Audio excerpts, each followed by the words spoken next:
fuck out with your questions.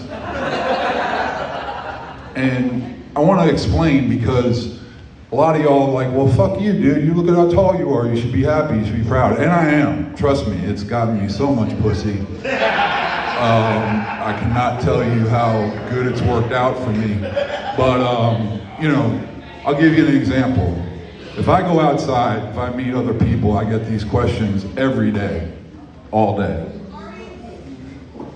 How tall are you? Do you have a special house because you're tall? Are your parents tall? Do you have kids? Are they tall? Now, all those questions seem pretty innocent until we change height to width.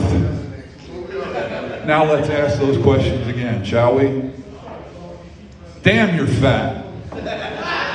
How fat are you? Do you have a special car because you're fat? Do you have kids? Are they fat? You see where, you know, this kind of gets a little problematic after a while? You know? I mean, people will just walk up to me and say, oh my God, you're so tall. Like, I haven't been in this fucking body for 55 years. What the fuck are you trying to tell me that I don't already know? Sometimes, if I've got a buddy with me, I'll just be like, they'll say it and I'll just turn to them and be like, I'm finding this out from him? People ask, you know, just one time a guy was like, how did you get so tall?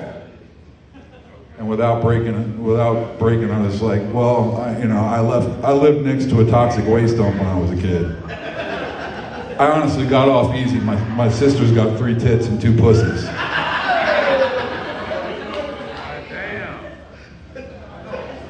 Sex is problematic for me too, because I know it's going to be, as Reggie said, I played basketball, and during that time I shattered 2 backboards.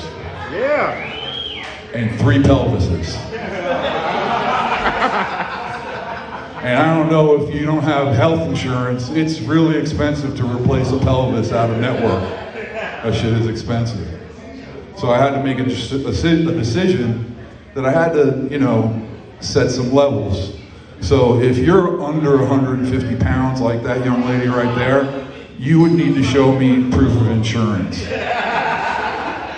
I need a low copay, low deductible. I want the bare minimum service. That's all I want. But I've been trying, you know, when you're given this, you got to do something with it. So what I've tried to do was create like a retirement plan for myself by having kids. Y'all are watching a 7'2" motherfucker tell jokes and y'all are talking over me? What the fuck? When are you gonna see this shit ever the fuck again? You are missing out, motherfuckers.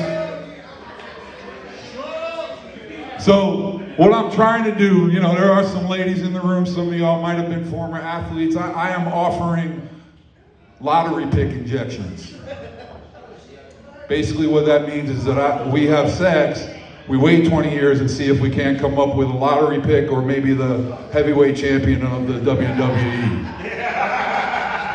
I want to have at least 2 kids. We're going to call them 401 and K.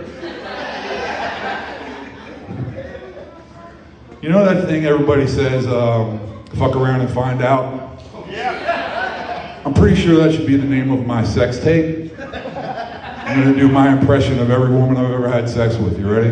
There it goes. Look at that big motherfucker over there.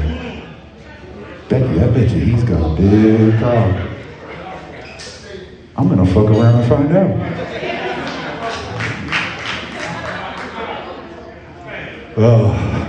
What else? It's awkward to be this tall, and I'll give you some examples. I emasculate every man that I meet, and I don't try. I'm a sweetheart, and people around here, you can tell, will tell you that I'm the sweetest, nicest guy you'll ever want to meet. But like when I see a man and his son together, holding hands like at the mall or something like that, I'll start coming towards them, And invariably the kid will look at his dad like, what the fuck, Dad? I've been telling everybody that you can beat anybody's ass at school. This dude would kick the living shit out of you. Same goes with, walking around a club. And, I feel bad for women because, especially the shorter ones, 5 foot, 5'2", because my penis is right in your face all the time. Like, I can't date short women for that reason, because I don't know at any time I'm just gonna go. It's like, it makes me nervous. I feel like I might sexually harass someone inadvertently. I don't do it on purpose, though. I don't do it on purpose. It just happens. What am I looking like on time there, Reg? About A minute 50. All right. So I did a show back in Georgia, back at the beginning of January. It was my first headliner gig, and it was in Hiawassee, Georgia. Now I don't know if you all know anything about Hiawassee. Has anybody heard of Hiawassee? No. Okay. So back in the 70s, a movie was made in Hiawassee called Deliverance. Now I don't know if you know about Deliverance, but it was a bunch of white dudes from Atlanta who went to the backwoods of Hiawassee and got fucked in the ass. So that was problematic because I'm from Queens. So we get about halfway through the show and I'm like, guys, listen, we got to talk about it. Y'all had this movie done, and I just want to know, am I going to get fucked in the ass tonight? And I tried to illustrate for them that it wasn't going to be the usual, because I was like, guys, you're going to at the very least, you're going to need a step stool. I am not going to make this easy for you.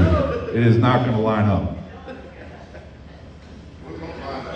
I think I'm done, guys. I think we are done for the evening. I want everybody to give it up for everybody that got up on the mic tonight. It is not an easy thing to do.